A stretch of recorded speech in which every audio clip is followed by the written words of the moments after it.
बिहार में जब भी चुनाव होते हैं या फिर चुनाव समाप्त हो जाते हैं तो माफिया और बाहुबलियों की चर्चा लोगों के जुबान पर आ जाती है। एक बार फिर से बिहार के सियासत में माफिया और बाहुबलियों की चर्चा बिहार विधानसभा उपचुनाव के रिजल्ट आने के बाद तेज हो गई है। आज इन्हीं चेहरों पर हम बात करने वाले हैं कि कैसे जिनके चेहरे से लोग दहशत में थे फिर भी उन्होंने अपने परिवार को राजनीति में स्थापित कर दिया है या फिर वो खुद ही राजनीति में स्थापित हो गए हैं। आज हम सबसे पहले बात करने वाले हैं बाहुबली अनंत सिंह की। मोकामा विधानसभा उपचुनाव में महागठबंधन उम्मीदवार नीलम देवी को जीत मिला है। नीलम देवी आरजेडी के पूर्व विधायक अनंत सिंह की पत्नी है। अनंत सिंह की जीत की यात्रा 2005 में शुरू हो गई थी। वह 2010, 2015 और 2020 के बाद उपचुनाव 2022 में भी जारी रही। जाहिर है यह चुनाव एक बार फिर साबित कर गया कि बाहुबली अनंत सिंह फैक्टर हावी था और पार्टियों की भूमिका सीमित हो गई। आपको बता दें कि मोकामा के पूर्व विधायक अनंत सिंह को कोर्ट से सजा मिलने के बाद उनकी सदस्यता समाप्त हो गई थी। अनंत सिंह को प्रत्यक्ष या अप्रत्यक्ष सदन में रहना था। आखिरकार अनंत सिंह की सदस्यता खत्म होने से खाली हुई सीट पर उपचुनाव में भी अनंत सिंह का सिक्का चला। नीलम देवी को आरजेडी से चुनाव मैदान में उतारा गया और वह सदन में पहुंच गई। एक समय हत्या और अपहरण के लिए चर्चित बाहुबली अनंत सिंह की गिरफ्तारी से सियासत में हलचल मच गई थी। एक समय में बाहुबली नेता अनंत सिंह को सीएम नीतीश कुमार का काफी करीबी माना जाता था। उनके खिलाफ कई आपराधिक मामले भी सामने आए, लेकिन सरकार के दबाव के चलते पुलिस उनके खिलाफ कोई कार्रवाई कर नहीं सकी। बता दें कि अनंत सिंह के खिलाफ हत्या और रंगदारी के 30 मामले दर्ज हैं। अब बात करते हैं दूसरे बाहुबली अनंत मोहन की। बिहार के बाहुबली नेता अनंत मोहन का एक समय में राज्य के कोसी इलाके में दबदबा था। बाहुबली ने 1990 में बिहार की राजनीति में एंट्री मारी थी। वे पहली बार सहरसा के विधायक बने। उसके बाद बाहुबली ने अपनी पत्नी लवली आनंद को राजनीति दहलीज पार करा दी। 1994 में वैशाली से सांसद बना दिया था। वहीं आपको बता दें कि अनंत मोहन को डीएम की हत्या में आजीवन कारावास की सजा हुई है, जबकि लवली आनंद राजनीति में एंट्री के बाद लगातार अपने पति को बेगुनाह करने की लड़ाई में लगी है। आनंद मोहन लंबे समय से जेल में है, फिलहाल पेरोल पर बाहर आए हैं। आनंद मोहन के बेटे चेतन आनंद वर्तमान में राजद विधायक है, लिहाजा सत्ता की सियासी ताकत मिलनी शुरू हो गई है। आनंद मोहन की बेटी सुरभि आनंद कि रिंग सेरेमनी में सीएम नीतीश कुमार के साथ कई मंत्री शामिल हुए थे। गोपालगंज के डीएम की हत्या के बाद सुर्खियों में आए अनंत मोहन को उम्र कैद की सजा सुनाई गई है, तो इस तरह से उन्होंने अपने परिवार की राजनीति में एंट्री करवाया। अब हम बात करते हैं 19 के दशक में छाए हुए बाहुबली पप्पू यादव की।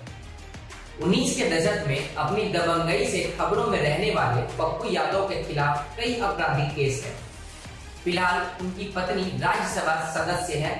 पप्पू यादव पर कानून का शिकंजा तब कसा गया जब उन्होंने कम्युनिस्ट पार्टी के विधायक अजीत सरकार की हत्या कर दी थी। इस आरोप में उन्हें अदालत ने उम्र कैद की सजा सुनाई थी, लेकिन सुप्रीम कोर्ट ने उन्हें बरी कर दिया। पप्पू यादव का असली नाम है राजेश रंजन, लेकिन लोग उन्हें पप्पू यादव ही बुलाते हैं।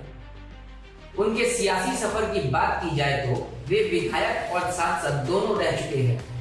पप्पू यादव ने 2015 में राजद से किनारा कर जन अधिकार नाम से अपनी पार्टी बना ली।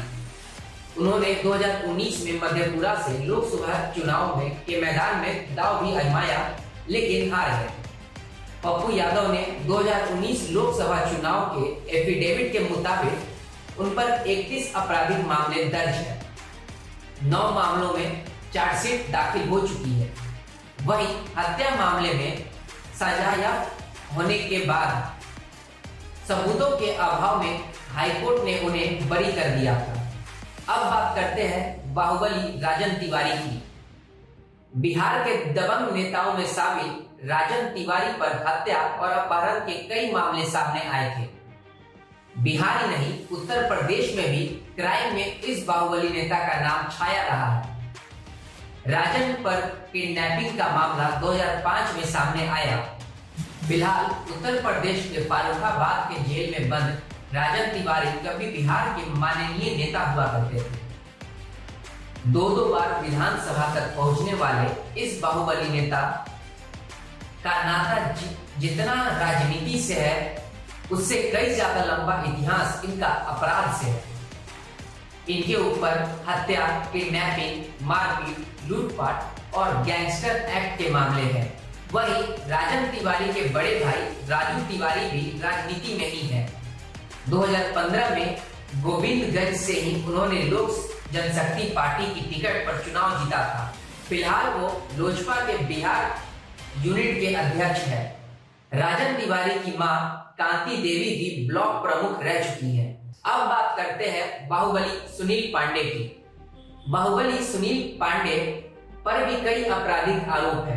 किडनैपिंग और हत्या जैसे मामलों के बाद चर्चा में आए जेडीयू के नेता सुनील पांडे को इसलिए गिरफ्तार किया गया क्योंकि उन्होंने ब्लास्ट के आरोपी को भी भगाने और छिपाने का अपराध किया था।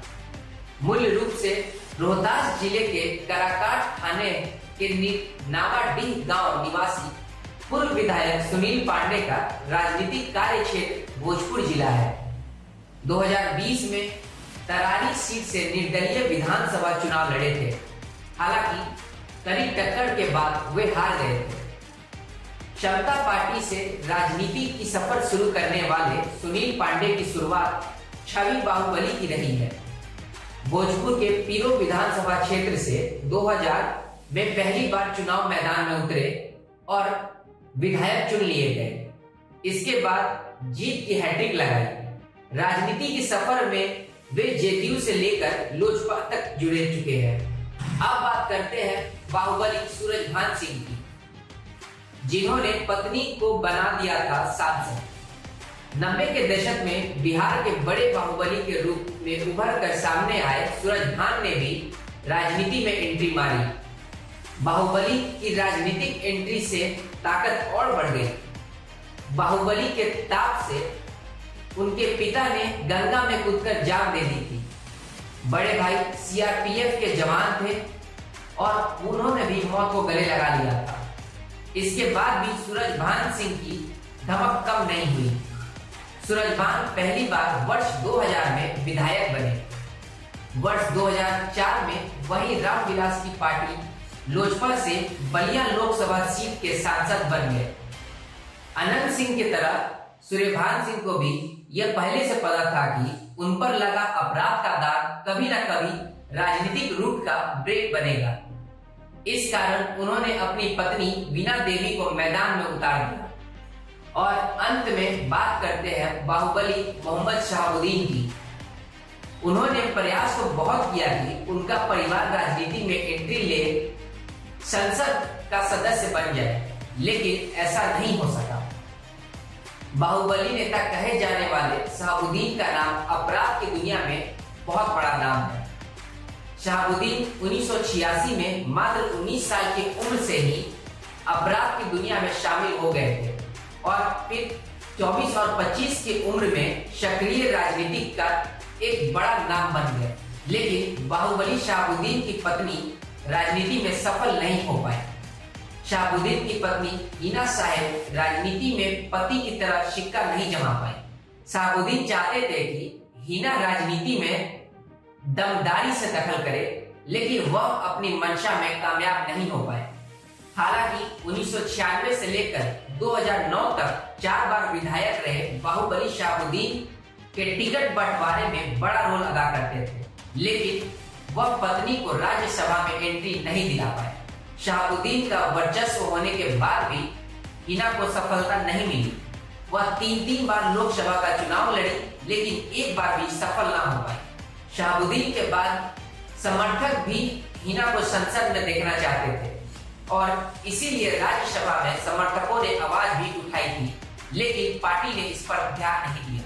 तो आपने देखा कि इस तरह से बिहार में बाहुबलियों की आपराधिक पृष्ठभूमि से चलकर सियासत की सत्ता तक खुद या अपने परिवार को पहुंचाने में सफल रहे हैं। इस पर आपकी क्या राय है, हमें हमारे कमेंट बॉक्स में जरूर बताएं। तब तक के लिए नमस्कार।